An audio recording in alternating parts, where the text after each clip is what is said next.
where they want to see, how they want to see the U.S. dollar positioned in value vis-a-vis the TNT dollar. Now, we do have to take a very short break. When we come back, we're going to talk a little bit about stimulating investment, foreign direct investment specifically. The competitiveness index has not ranked Trinidad and Tobago too well. Union activity, productivity. Teachers are on strike today. How are we going to change things? Stay with us. Welcome back to Trinidad and Tobago. I'm Himran. Thanks so much for staying with us. We're looking at the budget 2012-2013. Minister, union activity, productivity and competitiveness. It's all linked together. We're looking at the fact that the government is on all of these missions. A number of missions, private sector-led, public entities have gone up, encouraging foreign direct investment. But when an investor looks at Trinidad and Tobago, he assesses the country profile. Today, you look at the papers, tutors on strike, all of the nation's schools. The unions are marching, they're saying that they want more money. So there's low productivity. The competitiveness index we've not fared too well in that. What are people going to look for and how are you going to specifically address union concerns? Yeah, well, yeah, I fully agree with you that the issue of the industrial relations climate is very important for ensuring that we do have economic growth. It is an area that we need to focus on. When I first came into government about 2 months ago, Minister McLeod actually had a consultation where he pulled the leaders of the labor community together. And I think that is an initiative that I would like to see us continue going forward. There's a lot of noise in the environment, and I think we need to get together in a more constructive dialogue, you know, to allow us to move forward. And therefore, it's important for us to create the mechanisms to be able to do that. Barbados has been able to do it fairly successfully. And they ranked 44 on that ranking. Yeah, and that's, you know, because in a sense, the Barbadian society is different to Trinidad and Tobago's. We tend to be a lot more volatile. We tend to be, as a people, you know, we tend to probably demand more. And perhaps that is because we come from maybe a different kind of, you know, because oil and gas has created a different kind of platform of wealth from which we start and say the Barbadians. The Barbadians had to work hard, you know, over long periods of time. They didn't have things to support their income levels, and therefore we need to find a way in which we can pull ourselves together in the same way the Barbadians have done. And it's certainly one initiative that I would like to see, if it is possible, that we could work with the unions and the business community to see if we can arrive at some kind of maybe some formula for moving the economy forward. A formula for moving the economy forward. Now, yesterday, Catherine Kumar sat in our set, and one of the points she made is they would really like to see the progress on various initiatives and measures cited in the last two budgets. What's still on the cards? Where are we? The need for greater accountability and transparency. Now, you're in a very interesting position. You're there about 2 to 3 months now. When the partnership first came into office, they promised transparency, accountability, transformation. Every budget had a great, interesting title in it. But people are becoming a little wary. They're hearing about the same projects over and over again. Accountability and basically saying why these projects have not gotten off the ground. Will we be hearing something like that? Yeah. Well, what I've decided to do, there are so many projects that have not, in the budget speech, focused a lot on each, you know, all the deliverables of each ministry. It's just too much. I'd be reading the budget for 24 hours instead of, you know, whatever length of time it normally takes. So it's so what the approach I've taken is to say, let the ministers in the specific areas during the budget debate use the opportunity to say what they've done. What I have found is that there are two things. One is quite a lot has been done, and it's been documented in these big thick books, which are distributed in Parliament, different places, and so on. But I don't think there's a lot of people read those books, or you know, or go through them in any detail, and therefore, you know, I suppose we are partly to blame for some of that.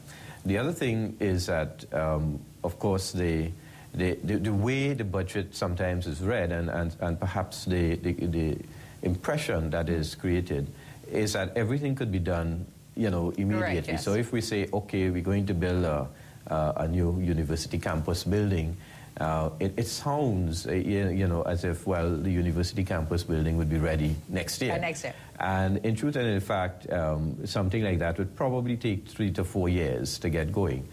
It's the same thing like the oil and gas sector, If we say, well, look, we found new gas, the expectation, I think, is that, or new oil, that, look, this would revenue streams will start immediately, quite right.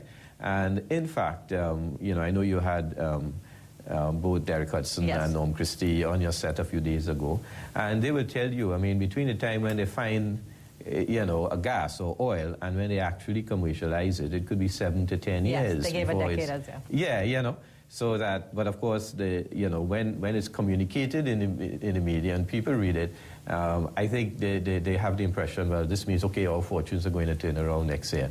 And I think part of what we have to do is go through that education process of trying to explain to people, well, look, this is, although I suppose one could say that people don't want to hear that, they really want to hear that, okay, having found it is, you're going to monetize by next year and we're going to see and feel the difference in a few months.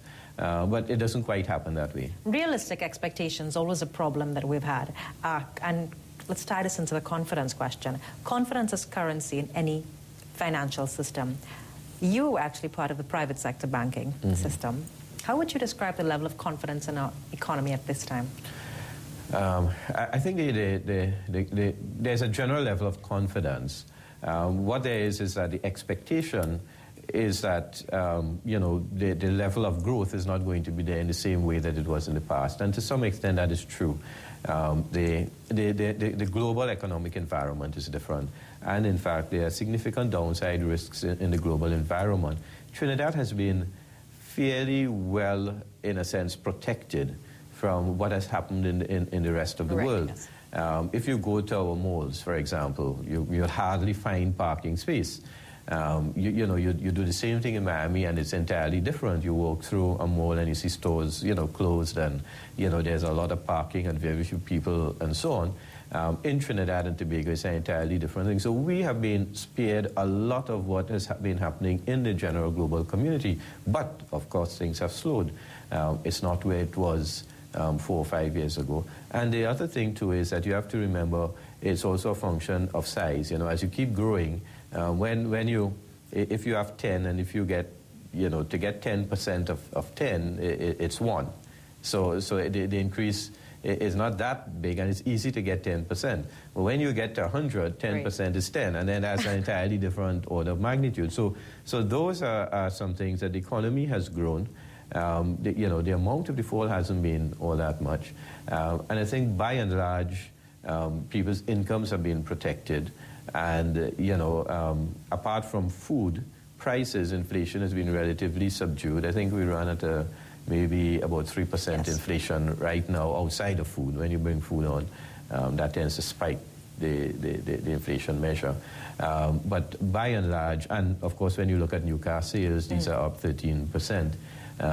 Such a significant growth in consumables is not what would normally characterize a shrinking economy. So things have been going well, and I think we need to be mindful of that. Things have been going well. Looking at the state sector and the government's revenue and expenditure profile, specifically what state sector companies are you looking at? What state enterprise are you looking at? We know that serious cost-benefit analysis must be done, the productivity, the efficiency of these sectors. Are you looking at any in particular? We're looking at all. Have any raised any red flags? Yeah, there are quite a few red flags, I have to say. Every day there's a red flag, but you have to take it logically and strategically. And what I've done is I've sort of identified 3, if you want to call it, buckets in which I place each one of the state enterprises, and we're developing a strategy that would deal with each bucket.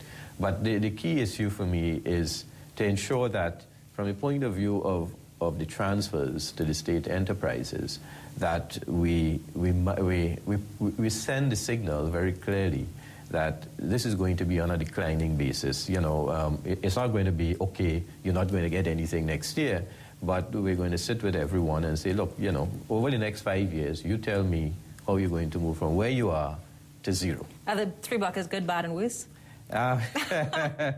Something like that. It's not quite like that, but yeah, it is dependent on certain characteristics that we've identified and how we're going to deal with each. Minister, before I go, before we wrap this interview, a number of state sector companies were identified, a few, to be listed on the local stock exchange. It was part of the whole impetus to get change coming in this public sector. Mm-hmm. Where are we on that, and why have the companies not been listed? Yeah, that's something I've now started to deal with. The thing is that whatever the issues were in the past, I haven't, sort of gone too much into that. I've really said, okay, what are the key issues to address going forward? And one of the key things I've been told is, look, we need to have some stakeholder consultation to make sure everybody's comfortable with the approach that is being taken. And I've started that over the past couple of months.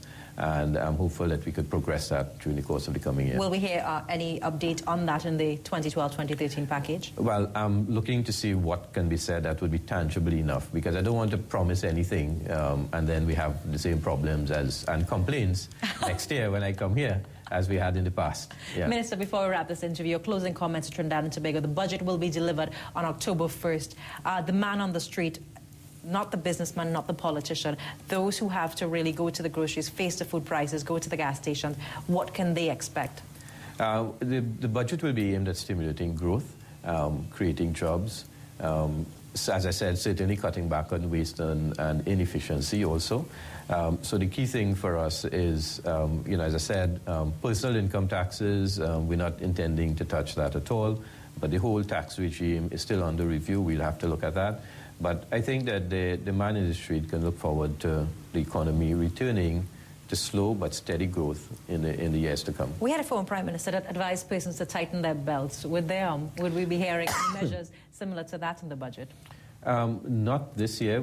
I think we have enough fiscal room to allow us to continue to carry out a relatively expansionary policy. But, of course, there will be areas in which we will be certainly looking to cut out waste and inefficiency. Waste and inefficiency, certain areas that have been identified as crucial. I'm Hema Ramkisum. Don't forget, the budget will be delivered on October 1st and on October 2nd. Minister Hawaii will be on set with us. I'll see you after this break. Big or small retailers, do you want to empower? We're ready to begin an interesting discussion. Is there a crisis of leadership in this country?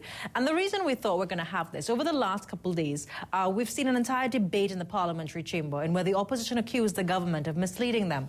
Last night, the independents stood up and they said, don't repeal. Independent senators defy the government. Looking at the model of governance, the type of leaders that we're creating, the leadership in this country, is it in crisis? Now, the Arthur Lockjack Graduate School of Business, about 2 weeks ago, I believe, released their Global Competitiveness Index report. And in that, a number of countries, Trinidad and Tobago actually ranked about 84, 85, somewhere around that. Barbados, 44. Jamaica, I think, about 87. Number, if you dissect that index, trust in public institutions, trust in public officials, trust in the government itself, trust in politicians, a number of these factors weighed into why we receive such a low ranking. So what does that say about our ability to trust politicians? Not just politicians, but the leaders that are now occupying these positions. Yesterday in the Senate, Dr. Ralph Balgobin actually stated that there was a crisis in leadership, and that was part of his contribution to the debate that took place in the upper house. Joining us this morning, our resident political analyst, Dr. Hamad Ghani, Dr. Kamala Mungal, who is the head of the Leadership Institute at the Arthur Lockjack Graduate School of Business and well-known activist and also student, David Mohammed. Good morning. Thank you for joining us. Good morning. Good morning. Now, the first question would be, is there a crisis in leadership? And that's what sparked the debate, looking at everything that has transpired over the last week and a half in the parliamentary chamber. The opposition accused the government of being, they said there was a gentleman-like agreement. But how can you have that agreement if all characters cannot be described as gentlemen? Dr. Ghani, is there a crisis in leadership? I don't know if there's a crisis of leadership as much as there is a crisis in terms of the kinds of systems that we have to operate that in many respects have outlived their purpose and their time. And the leaders operate within the prison the political process. Some years ago, myself and Tajmal Hussain had drafted a constitution under the banner of the principles of fairness to put it out there to what a Trinidad and Tobago could look like under a different type of constitutional arrangement. And, you know, this is going to recur. These allegations are going to recur because the political system that we operate is one that is based on a zero-sum game, and that one person dominates the entire process. So it doesn't matter who. One person dominates the entire process, whether it's 1818